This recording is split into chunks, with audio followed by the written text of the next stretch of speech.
Now we are going to study about the most important topic of this chapter, which is your quantum numbers. As discussed earlier, orbitals represent regions in space around the nucleus where the probability of finding the electron is maximum. A large number of electron orbitals are possible in atom. These can be distinguished by their size, shape and orientation. To describe each electron in an atom in different orbitals, we need a set of three quantum numbers known as the principal quantum number, azimuthal quantum number, and magnetic quantum number. Okay, so basically, apart from these three quantum numbers, we also have one more quantum number which tells us the spin of the electron, which is known as the spin quantum number. So in this video we are going to discuss about each and every quantum number. First of all, the principal quantum number. So basically the principal quantum number determines the main energy shell or energy level in which the electron is present. It is denoted by small n, whose value could be 1, 2, 3 and so on. You must have studied in class 9th that n means the number of shell. So if the number n is equal to 1, then in that case the shell will be designated as K shell.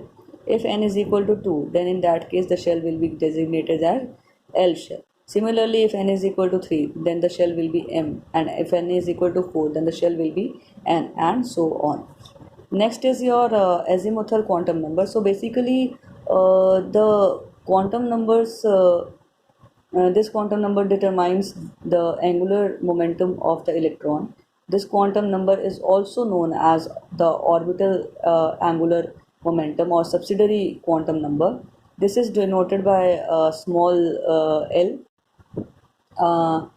The value of L gives you the number of subshell in a given principal energy shell, so to which an electron belongs. It can have positive integer value ranging from n minus 1 to n, where ranging from 0 to n minus 1, where n is the principal quantum number. So basically L is equal to the n minus 1. So if the value of n is equal to 1, then in that case the value of L will be n minus 1 will be equal to 0.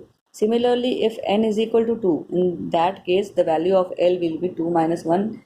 N minus 1 means 2 minus 1, which will be L equal to 0. L is equal to 1. Similarly, if n is equal to 3, then in that case L will be equal to 2, means 1 less than the principal quantum number. Similarly, if n is equal to 4, then in that case L is equal to 3. Okay, so basically if L is equal to 0, then it means the shell is S subshell. If L is equal to 1, then it is your P subshell. If L is equal to 2, then it is your D subshell. If L is equal to 3, then it is your F subshell. And if L is equal to 4, then it is your G subshell. Similarly, the line goes on. And now let's study the magnetic quantum number. So magnetic quantum number gives you the number of orbitals in a given subshell. Okay, so basically it could be represented as ml, where ml value is minus L0, or it could be plus L. Okay, so if the value of L is equal to 0, then in that case m will have only one value, which will be equal to 0. It means that S subshell has only one orbital, because this magnetic quantum number gives you the number of orbitals present in the shell. So if it is having only one value, it means that in the S subshell there is only one orbital. Similarly, if L is equal to 1, then m could have three values. It could be minus 1, 0 and plus 1, according to this formula: minus L, 0 and plus L. So similarly this represents like this: minus 1, 0 and plus 1. Okay, so you can here see that there are three possible orientations for L is equal to 1. So L is equal to 1 basically represent your P subshell. Okay, so it means that the P subshell has three orbitals. Similarly, if L is equal to 2, then M could have five possible orientations, which is equal to -2, -1, 0, +2, or +1. Okay, so there are five possible orientations. It means that the for L is equal to 2, there are five orbitals. It means for D subshell there are five orbitals. Okay.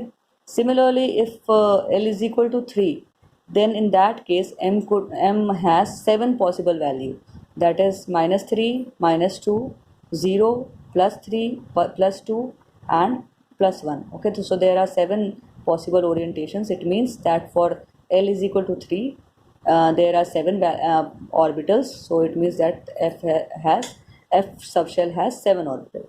Similarly, the spin quantum number describes the spin orientation of the electrons. Okay, so basically students, electrons can move clockwise or anti-clockwise direction. In that case, it has two kinds of orientation. One is your plus half and one is your minus half orientation. Okay, so it could have two values, plus half and minus half. So for spin quantum numbers, basically this describes the orientation of the electrons, means the movement of the electrons, whether it is clockwise or anti-clockwise. Okay, so there are four set of quantum numbers. Among them, three shows you the position of the electron and one shows you the spin of the electron. One is your principal quantum number, which shows the main energy shell. Other is your azimuthal quantum number, which tells you the subshell.